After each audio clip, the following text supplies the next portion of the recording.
this. So this chapter is pretty crazy. I didn't read it ahead of time, but I'm looking at this like summary. It's all about like the Passover, I guess. Okay. So So they're in the Sinai desert still. mhm. Let's see. Yeah, what does that summary say in the King James? Yeah, the Passover enjoined, a second Passover allowed. A cloud guides the Israelites. A cloud guides the Israelites. Yeah. I've always wondered what that really looked like to them, what that actually was, and like how that translates to our language today. You know, I think know.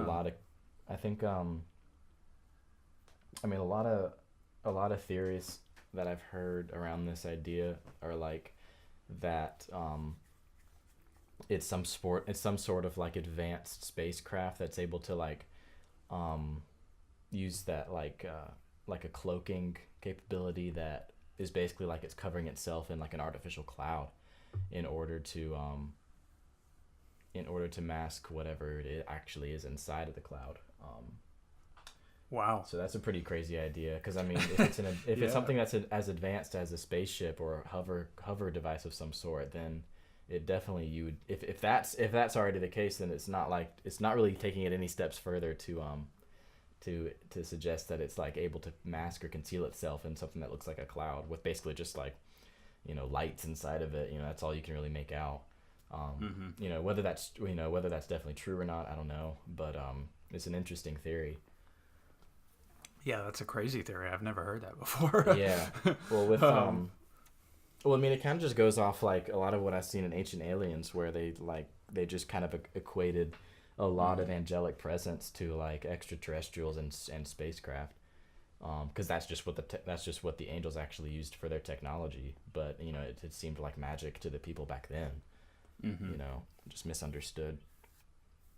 Yeah, exactly. So. That's interesting because I think there's like the cloud is what guides them during the day, and then at night it's a pillar of fire. So that's even kind of more reminiscent of maybe some kind of like combustion vehicle or something. Exactly. Yeah, exactly. So I mean, there's something there for that argument. Yeah, maybe. Maybe. So verse 1, and Jehovah spoke to Moses in the wilderness of Sinai in the first month of the second year. So first month, this is the month of Aviv. So that's when Passover is, like right in the middle of it. First month, second year. Wow. Okay, so second year after they came out of the land, which tells me that they should have already this must be after they reached Canaan the first time, and they were too scared to go into the land, so they were turned back. And so it sounds like they're basically just starting this like 38-year period that they have ahead of them before. Okay. Yeah. I kind of wish we covered that now that we're here, just as a reference, but you know, we can always flip back to that. But maybe after this, like we could try to find like where that is, and next time like give that a quick read, because I feel like it's kind of a short area. You know, I think it was like an 11-month period between them reaching Sinai the first time and then them making it up to Canaan the first time, and then after that it was like, you know, another 38 years or so before they get back. They basically had to like, the current generation had to like expire basically because they were fearful or unfaithful to take what God tried to give them. Exactly. All right. Okay, let the children of Israel also keep the Passover at its appointed time. In the 14th day of this month at the evening you shall keep it in its appointed time, according to all the rites of it, and according to all the ceremonies thereof shall ye keep it. All right, so he's already broken down for them just, what is it, Exodus, that that he kind of defines the expectations of Passover. Mm-hmm. And he's basically saying like, yeah, nothing's changed. Keep that up. Mm-hmm. Mm-hmm. So they observed Passover at evening on the 14th day of the month in the Sinai desert. The people of Israel acted in accordance with all that Adonai had ordered Moses. So they're doing well right now. Yeah. They're doing their part. Mm-hmm. Mm-hmm. Verse 6. But there were certain people who had become unclean because of someone's corpse, so that they could not observe Passover on that day. So they came before Moses and Aaron that day and said to him, "We are unclean because of someone's corpse, but why must we be kept from bringing the offering for Adonai at the time designated for the people of Israel?" So yeah, he's like, they're basically like, they might be faithful. This could have been an accident, and they they probably regret like being kept from it. This is one of the early celebrations. The actual Passover happened like a year ago. This is only the second time, so it's like it's pretty significant, and I'm sure they don't want to miss it, and so they're questioning. They're just like kind of figuring out why exactly. And Moses answers, "So wait, so that I can hear what Adonai will order concerning you." Adonai said to Moses, tell the people of Israel, if any of you now or in the future generations is unclean because of a corpse, or if he is on a trip abroad, nevertheless he is to observe Passover. But he will observe it in the second month on the 14th day in the evening. They are to eat it with matzah and, what is that in English? Maror. Let me see. Verse 11 of the chapter. Oh yeah. Okay. So bitter matzah herbs. and bitter herbs. Yeah. Okay. Yeah, I was looking back because it must be like I figured this must have been a command that they received before. Like if you touch a corpse, then it's not like you're like defiled forever or something, but I think you have to spend, X number of days outside the camp. And so with the Passover like coming up here, maybe, they were like, well, shit, my uncle just died yesterday and we buried him, so technically I've touched a corpse recently, but normally I would just wait it out outside the camp, but Passover's going on, so I'm sure with this many people there were probably scenarios like that. Yeah, definitely. So he's basically saying you still have the right to observe it, right? Or even the responsibility to observe it, but you kind of just do it on your own. And it also seems like you do it the next month. Did I read that correctly? You wait a month, observe it on the second month on the 14th day. Yeah, that's what it says. Okay.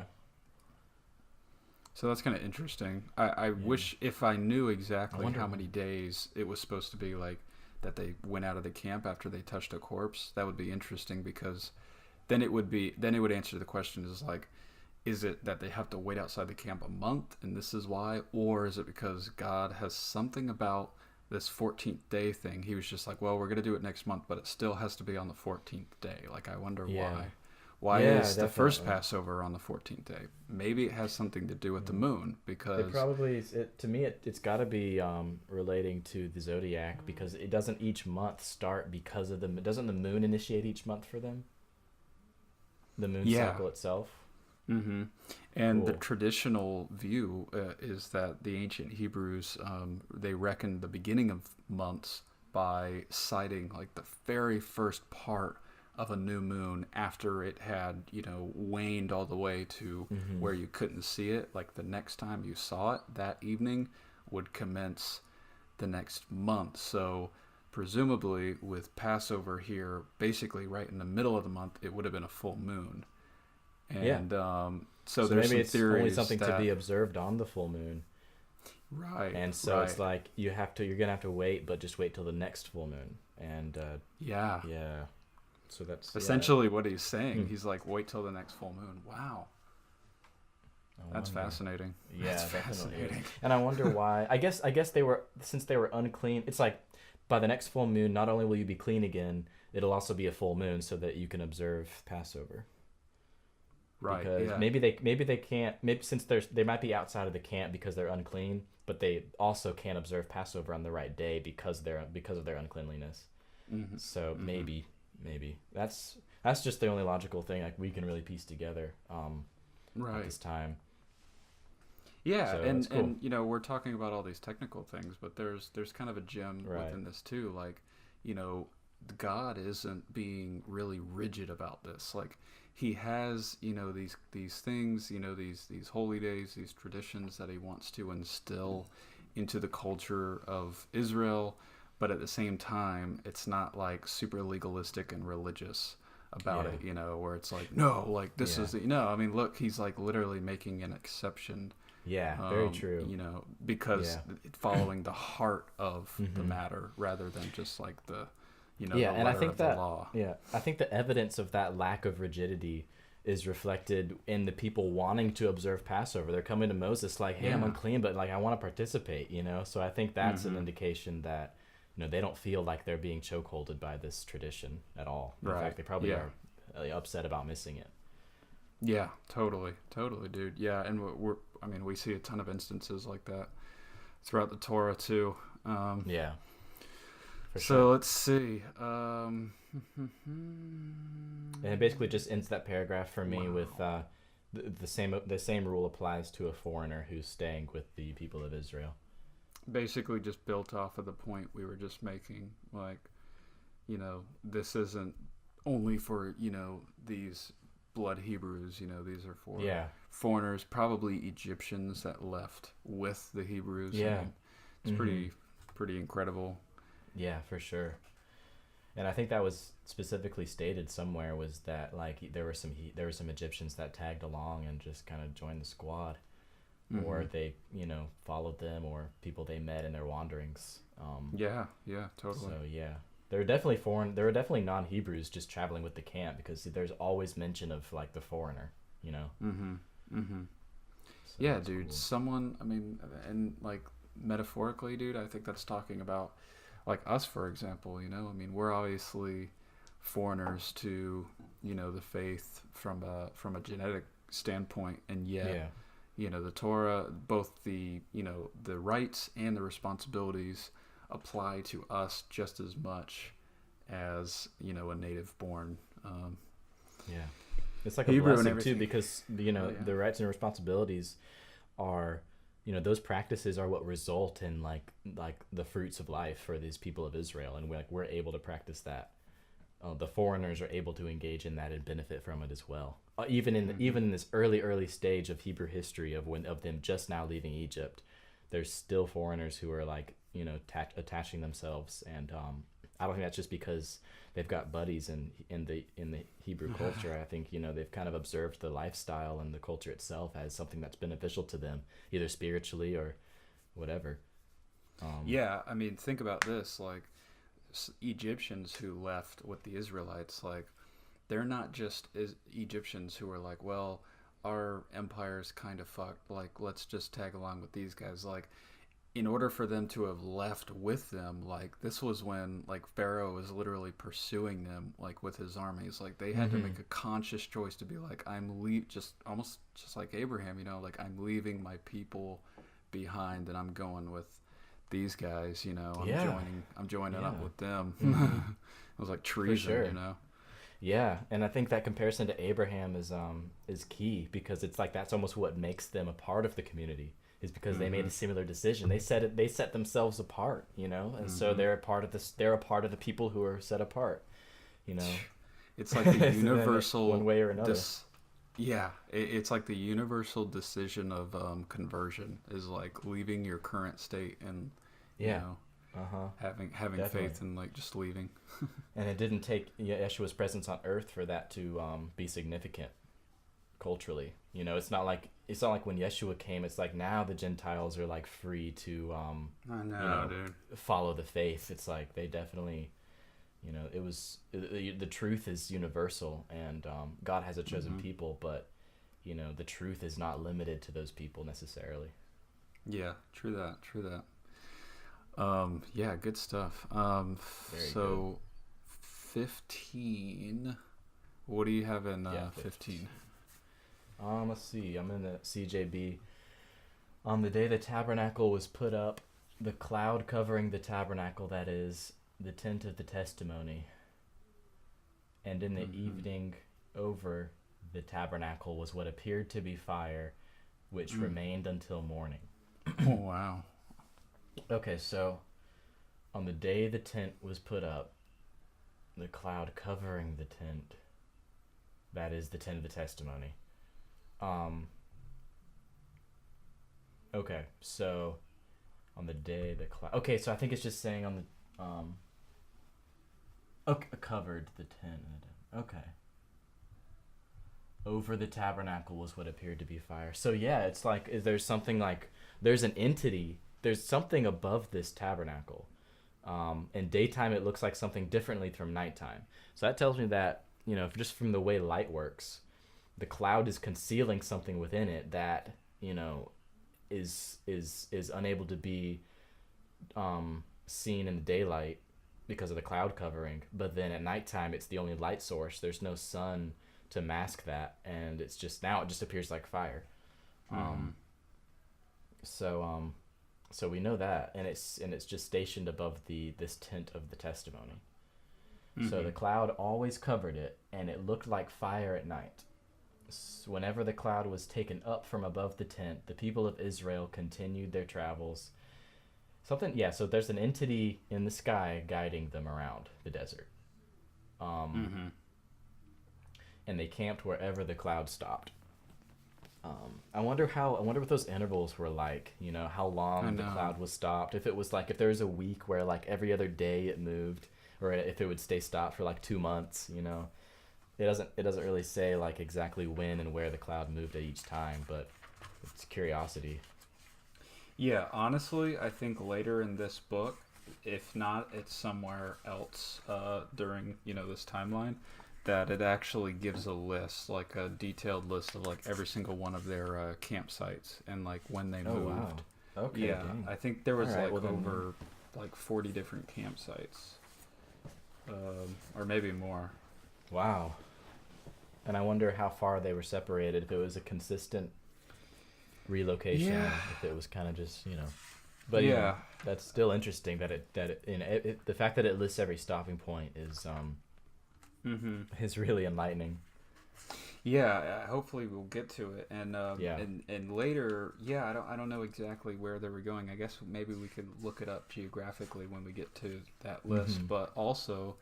It seems to be like at the very end when God says, okay, it's time to go and take a second crack at Canaan. I think he tells Moses, he's like, okay, you guys have been walking, marching around this mountain long enough. So potentially they would literally just going in circles around the mountain for 40 years. Just waiting till the next time of opportunity. And think about that, though, dude. Sinai is the source of the Torah. I feel like, even when Paul's talking in Galatians, his analogy is Mount Zion is about, salvation through Yeshua, and Sinai represents the law of the Torah. And you're not ready for Zion until you've been to Sinai. And these guys proved that they weren't ready for the Promised Land. And so where are they going to be? They're going to be marching around the place where they still have a lot to learn, basically. Like they have to stay where they receive the Torah, and it's almost like, wow. Yeah, it's like you need more time. Yeah, it's wow, man. That's great. I've never realized it from that angle before. Maybe wild theory. Yeah. Makes sense. But this is pretty crazy too. One thing I wanted to point out. So like, there's fire above this tabernacle all night, I guess, on this Passover night. And as far as I know, looking at representations, and we were reading it the other day, it seemed like the tabernacle was always kept like right in the middle of the camp. Which is kind of interesting. So we got like this camp sprawling with probably literally millions of people, and in the middle we probably have this like pillar of fire. I mean, like what a sight, like to Yeah, behold. yeah. You Yeah, know? you kind of imagine, and I always have, of them when they were in this time in the desert. Definitely not as many people as the book tells you. Like when in my imagination, I imagine like 120 people, and like they all have beards, and they're like, and Hmm. there's like 8 tents, you know. But Hmm. no, this was Hmm. a huge civilization, and so Hmm. imagine how how strenuous it must have been to move 40 times, or oh my Hmm. God. Hmm. Can't imagine. It's like, if New York City had like just upped and moved for like 40 years, like just to random places, Oh my God. Dude, honestly, at first I was like, oh, well, New York City's way big. But honestly, like, New York City probably I think it only has like 15 million people or something. Yeah. So, I mean, back Yeah. here, we might Only have like small exaggeration. only small. Yeah. It's crazy. It's so many people. Jeez. The lifestyle, Uh, that just defined their lifestyle because it shaped their food for sure because they couldn't really have, a stable farm, hmm Yeah, It's yeah, not yeah, yeah, like, yeah, yeah. They were completely reliant on the manna every day, yeah, right? they couldn't find, I mean, I guess because they Oh couldn't really my find, God. because they didn't know you can't plant if the cloud's gonna move next week. It's like, Oh my gosh. So jeez. get this, dude. Like, they leave Egypt. Dude, this is the analogy of the believer. Like, you leave Egypt and you're like, all right, like, I've left a life of sin. I'm not enslaved to it anymore.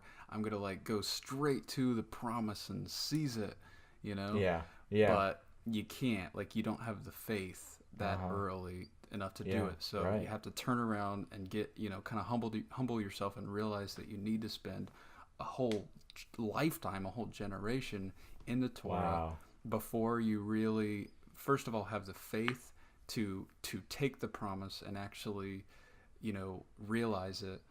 yeah, You need that experience, and yeah, they weren't ready, dude. They definitely, man. No, I agree 100%, and I've never thought about it from that angle.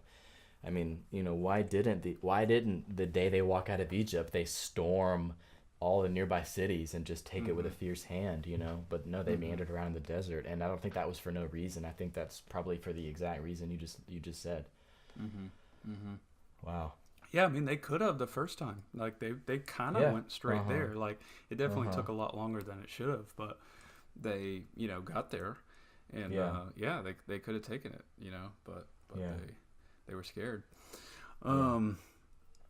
Anyway, Hmm. let's see. So it was always the cloud covering it by day and the appearance of fire by night. Verse 16. Okay. Yeah.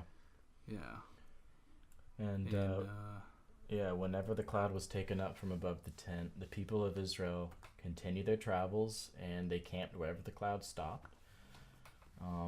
The order of Adonai, the people of Israel traveled. At the order of Adonai, they camped, and as long as the cloud stayed over the tabernacle, they stayed in the camp. So I mean, they just one for hmm. one associated the cloud with Adonai's order. They just didn't. That was his command. He's You know. literally teaching them how to walk in the spirit and how to follow the spirit and how to Wow. and this was the other part of the analogy that I was making that I forgot, dude. They're literally being forced to completely rely on him. They're relying on him for Yeah. their Yeah. food. They're Yeah. relying on every day. There's not a there ain't shit they could do to Yeah. ease their situation, dude. They're out in the desert. I assume that they have absolutely no means to feed themselves, to have water. Right.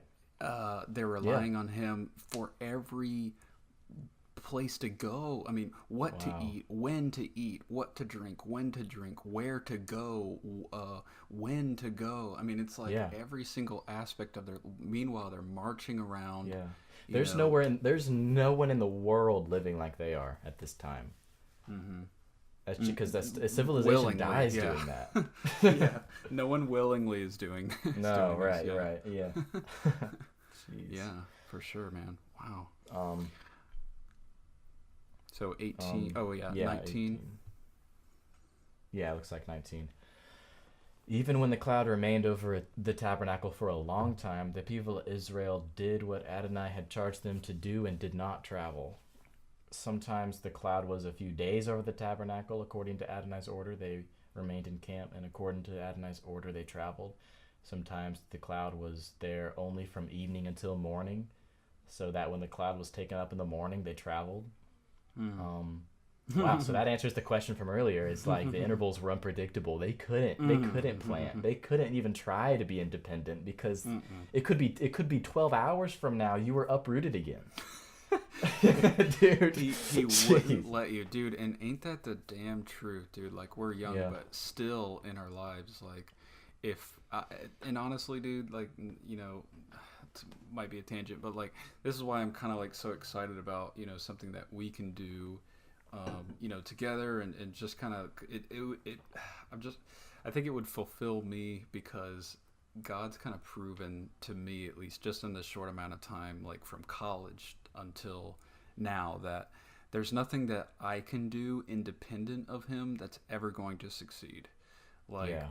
and if I Right. try and just, you know, use logic, you know, and just be like, well, I should, you know, do this, or, you know, whatever, I should spend my time Yeah. doing this or be productive doing that. Like, every single time, like, sooner or later, it's just, he makes it obvious to me. It's just like, look, I didn't commission this, so it's not going anywhere. So just stop. You Yeah. know, Yeah. like, follow the cloud. Exactly. Like, you tried to plant something when we're gonna move, like, tomorrow, or, Right, you for know, or sure. you tried to go here and the cloud hasn't Wow. moved, or, you know, the cloud moved over here and you're still trying to be over here. Like, Yeah, you know, man, it's for just sure. Wow, I've never really thought about, man, that's crazy. Um, I've always been kind of confused why they like wandered in the wilderness and what that was. But I mean, it's a spiritual thing that's going on in our lives. Um, and the cloud is a perfect representation of the spirit, like you can't really, you don't really know what it is. I mean, they didn't know what the hell it was. They were Right. like, you can't define it or whatever. yeah. It's just something for them to follow. And, yeah, I mean, yeah, dude, that's, Well, check this out, dude. This makes it even more full circle. So, what is the first thing Yeshua does to kick off the beginning of his ministry? Is like 95% sure it was Passover too, which makes perfect sense. So yeah, around Passover, Yeshua goes to John the Baptist, has him baptize him. What were the Israelites? They were baptized in the Red Sea on the way over.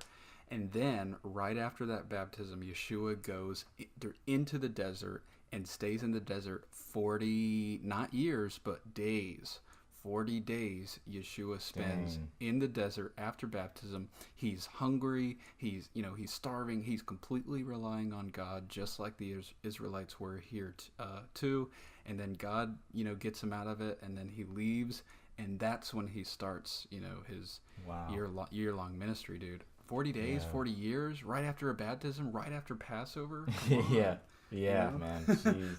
This man walked in exactly the ways of the people of Israel, man. It was like he was just a living embodiment of the Torah. Like, you hear that all the time. You hear that all the time, but he literally was. Wow. God, dude. Like, and he was everything that Israel was supposed to be, and Yeah. can be, and will be, Yeah. I guess. Right. Man, wow. Yeah, great way of putting it. Jeez. Jeez. All right. So, You weren't kidding. This is a crazy chapter. well, yeah. That's I mean, what it's we've just kind of derived the out of things it. we're talking about are crazy. Yeah, exactly. But yeah, Passover is just huge. But anyway, so let's see. 22. Yeah, whether it was 2 days or a month or a year, that the cloud tarried upon the tabernacle, remaining thereon, the children of Israel abode in their tents and journeyed not. And when it was taken up, they journeyed. At the commandment of Yehovah, they rested in the tents, and at the commandment, oh, you already read this. Wow, dude. Yeah, that's just. Yeah, dude. Yeah. That's. I can't help. I think all of the analogous things we were talking about, I can't help. They just ring true for me, For sure, man. Yeah, I think we're on the right page with this. I mean, it's an amazing. I'm so glad we decided to go back through the Torah and the Old Testament books and and dissect it, because I mean, I was kind of dreading. I was like, I wanted to talk about numbers with you because I've always struggled with it, and but dude, it's like it's like I've never read the book like this before. Mm-hmm. Mm-hmm. It's perfect, man. I mean, this is like, I mean, dude, it's as enlightening and as moving as any of the books in the New Testament for me to just go and Yeah, like yeah. to just compare the history and like equate it to like our spiritual minds now, like the journey they're Mm-hmm. going through, and comparing it to Yeshua's journey and our journey today. It's like it's almost like it's more of a hard comparison. It's like and what I mean, I say like it's more of a grounded comparison because it was a physical thing they did. It's like Mm-hmm. it's like hardly any metaphors about it. They walked through the Mm-hmm. sea, they Mm-hmm. emerged and they were in the desert for 40 years, Mm-hmm. and everything they did was like so physical. It was just like the group of people doing it. It wasn't like Yeshua trying to like explain representations to people. It was like this is what they actually did, and it's like you can't beat around the bush at all. Right. Yeah, yeah, yeah. And it's like the Torah is supposed to have this like veil over it that we can't understand. And like, I'm sure, because like, even just this short amount of time that we're, in our lives that we've been actually like looking at the Torah, like, examining it, it's clear that like anything you're reading, if you can't derive like at least like seven different layers of like Yes. meaning and Oh prophecy, yeah, you're yeah, yeah. missing it. So it's like, If you're reading this from a linear understanding, yeah, right. it's like not even it's not doing its job. You're like wasting your time. And I used Hmm. and like in the super early days, like in high school, I would read it like that Oh, maybe. But totally. Yeah, of I mean, it's course. been years since, and it's only expanded and expounded and compounded since I started to learn to do it that way. And it's like you realize that it's just infinite. It's like there's Hmm. so many layers and tiers and dimensions of meaning that that's why. And it's like when every time I read it, it speaks something new to me. It's like, yeah, every time I read it, I see like three more layers of this cake like getting exposed. Right. And it's just so perfect, man. It's like you can just keep digging and digging. Yeah. Well, I mean, the fact that back then we had such a simplistic and kind of uninspired, view interpretation of the scriptures, despite that, still just inherently knowing that like there's truth in here and we need to keep digging into it. It's Right. like we both had that even when we almost didn't even really know why. Yeah, you yeah, know, for sure. like that Yeah, just I mean, goes we to just show, read the dude. Like, Gospels and yeah. talked about what Jesus did and the faith inspired within those stories. But I mean, just God, being able to compare, just being able to relate to Yeshua at all, and through Yeshua, the whole body of Israel, that just continues to explode. That whole world just continues to explode, and Yeah. like Yeah. it's like giving you the tools to be faithful because it's showing you that Mm. you're actively engaged in the story while you're on this Mm-hmm. earth. It's like, and it's no, God. you're not waiting on a damn thing. Mm-hmm. So, and a lot of people are, and that's the problem. That's what I was doing. So Yeah, man. I um think I think the book of Acts of the Apostles is still being written, to this day. right, And right, for all sure. believers are characters in Yes. that. Yep, exactly. Yeah, But we're all part of the same story yep, at the end of the day. Bottom line is, dude, I'm down to jump into Hebrews, see what Hebrews yeah, says for keep us. the routine, Mm-hmm. establish the routine. I mean, um, yeah. So I think we're in 3 as far Yes. as Hebrews goes. Jump over to Paul's Wow, cool. discussion. My title is "Christ is Superior to Moses." Is the like subtitle. Mm-hmm. Cool. More, yeah. My King James is Christ is showed to be more worthy than Moses. So yeah. Yeah. Mhm. Cool. Yeah. If you want to kick this one off, I'm Yeah. ready. If you are. Sounds good. So it says, "Wherefore," which I think just means like "which is why" or like "thus." Thus, Uh-huh. holy brethren, partakers of the heavenly calling, consider the apostle and high priest of our profession or confession, Yeshua Messiah, who was faithful to him that appointed him, as also Moses was faithful in all his house. For All this right. man was counted worthy of more glory than Moses, in as much as, wow, he who has built the house has more honor than the house. Yeah. What a All right. perfect Basically, metaphor. yeah, just pointing, yeah, yeah. I mean, just putting Yeshua on the same level as God once again, separating Mm-hmm. him, distinguishing. But that's not to say that. I mean, Moses played that role. He Mm-hmm. was a sign. He was representation. But Yeshua is like the end all be all. Mm-hmm. Um. So Yeah, at the yeah, end of the day, Moses is a servant. Moses is a mouthpiece, you know? yeah, yeah, yeah. Like, Uh huh. yeah, okay. He played. Yeah, he played that role as an example of the Yeshua figure. But he Mm-hmm. wasn't Yeshua. But he wasn't Yeshua himself.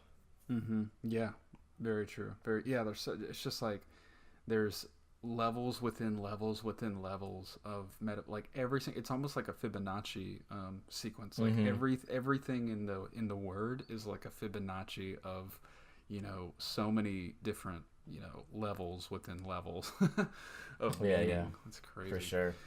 I'm sure it's like um at a point like it's just when it's organized and structured and translated correctly, the entire scripture is just like a mathematic equation, like the most ridiculous one ever it's like a conceived. golden rectangle or something like. Yeah, the Da Vinci Code times a billion. Yeah, exactly. What you got after that? All right. For every house is built by someone, but the one who built everything is God. Mm-hmm. Also, okay, so yeah, so God. Oh yeah, let's see. What is Because even in the CJB, the New Testament, it won't use the word Adonai anymore. Mm-hmm. Um, it will just use the word God. But it's equating Yeshua to God. Again though. Yeah.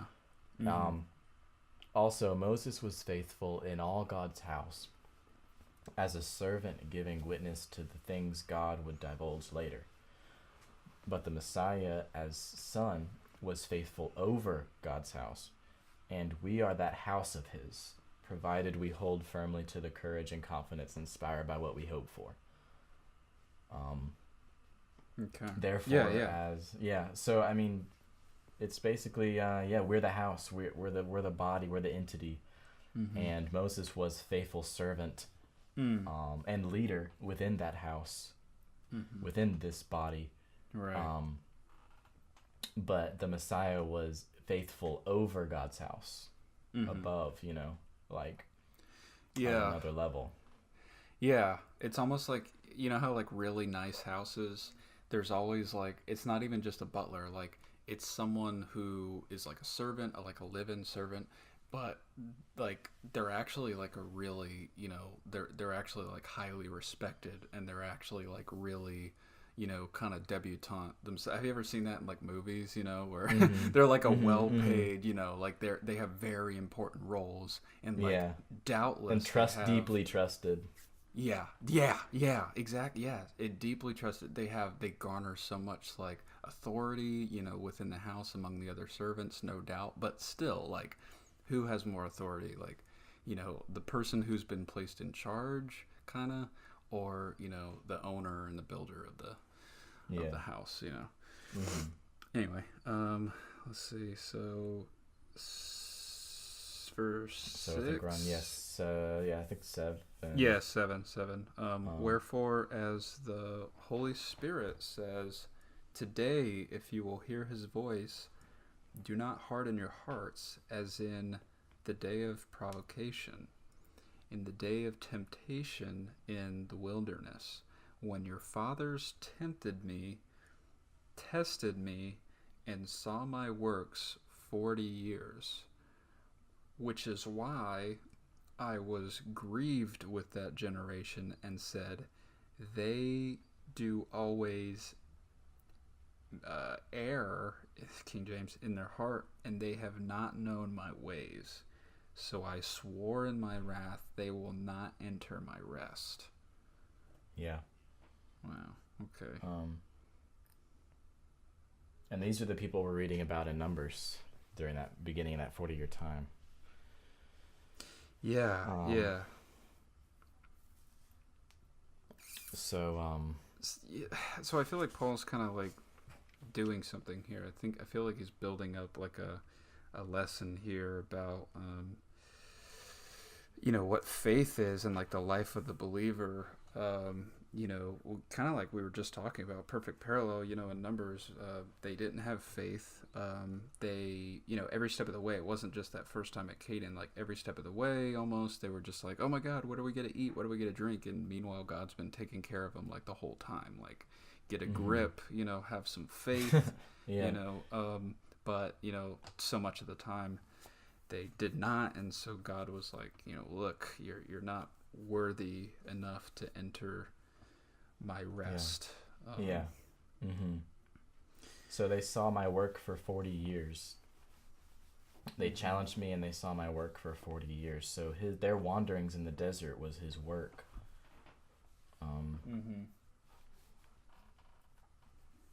Yeah, interesting way of putting that. Well, yeah, because it kind of seems, because I mean, it just seems like they're wandering, but it's his work, so it's not, it has purpose, even if it seems like you're wandering around. Yeah, and I feel like this could be translated as like they saw my deeds, or they saw my miracles, even like they saw what I did, like I made water come out of a rock, I made manna fall from the sky, I made I provided, and I made their shoes not wear out, year after year. Like they were seeing evidence of supernatural assistance here, and yet they still lacked faith. And anyway, wow. So watch 12, out. So I think we're on. I think we're on go 12. for it. Okay. Watch out, brothers, so that there will not be any one of you, of an evil heart lacking trust, which could lead you to apostatize from the living God. Instead, keep exhorting each other every day, as long as it is called today, so that none of you will become hardened by the deceit of sin.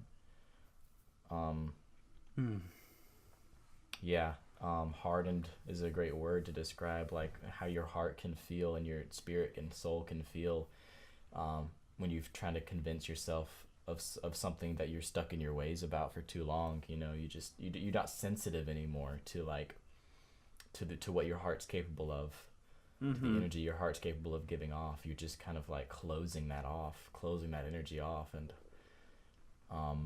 wow. Yeah, dude, within these sentences, it's like a process that Paul is laying out here, and he's like, it's a slippery slope type thing. So don't get started. Like, look, it's starting in 12. First step, unbelief. A lack of trust, like we were talking about. Second step, apostasy, departing, getting off the path. If you're on a path and you don't have the faith, to continue on that path, and you're thinking like, there's danger ahead, or this isn't the right way, I need to follow my own way, I need to get off this path. So you leave the path because of your unbelief, but that leads you to sin, because you're not on the path. And sin leads you, fear leads to departing, which leads to sin, which leads to hardness of heart. Because when you sin, unless you have a tender heart and say like, this was wrong, I need to get back on the path, like you will just get hardened, right? Like your heart will just be, like, fuck it, like I'm in the sin, I'm too far, I'm too screwed, this is bullshit anyway, I'm just, and that's where like most of the world is, right? Because we're afflicted with sin, and we don't want to hear, we don't even want to hear about an option for salvation, because we think we're too fucked. And like that's but what he's saying here is that that's never actually true. As long as it's called today, as long as we're in this world today, the game is always being played. It's active. So like that's an ongoing treadmill. It's an ongoing path or whatever. As long as it's today, you can work your way back onto it and hold true to it as well. But don't let yourself get caught when it's like for somehow today doesn't exist anymore. Don't let yourself get caught on the wrong thing. Yeah, because you could be either one. You could be like, it's too late, or you could just be like, well, there's always tomorrow. But today's the day. Cool, man. Let's see. For sure 16. Sure. No. Where it says you did a bit of okay. Who were the people who, after they heard, quarreled so bitterly? All those whom Moses brought out of Egypt, and with whom was God disgusted? Those who sinned, yes, they fell dead in the wilderness. And to whom was it that he swore that they would not enter his rest? Those who were disobedient. So we see that they were unable to enter because of their lack of trust. Yeah, that's just yeah, interesting. The King James in 18 says, "And to whom did he swear that they should not enter his rest, but to them that did not believe?" Yeah. But in, the scripture, it's like the same thing. Mm-hmm. It's like, you say you believe this, but you're not, living it out. Like, you don't really believe that. That's just like a part of your personality you're trying to project, to the outside world. It's like you don't actually believe that unless you're living it out. Yeah. And I guess, and I think a good thing to equate, a good synonym for rest here would be peace. I mean, I think that's something we can attain on the daily, and you can attain it. You can attain that, his rest, his peace, if you're not faithful. Whatever it takes to achieve that peace, you can't get to that finish line through disobedience, through a lack of trust. Right. Yeah, exactly. And it's not like his rest. I mean, there's going to be an ultimate rest for us, an ultimate peace for us one day. But I mean, just like a stable feeling of peace in our minds and in our hearts is something that we can experience today and in the present time. And that's something that we can't really. I mean, it's always because it's either here for us or for us to take, or for us to kind of be fearful of what it takes to get to it.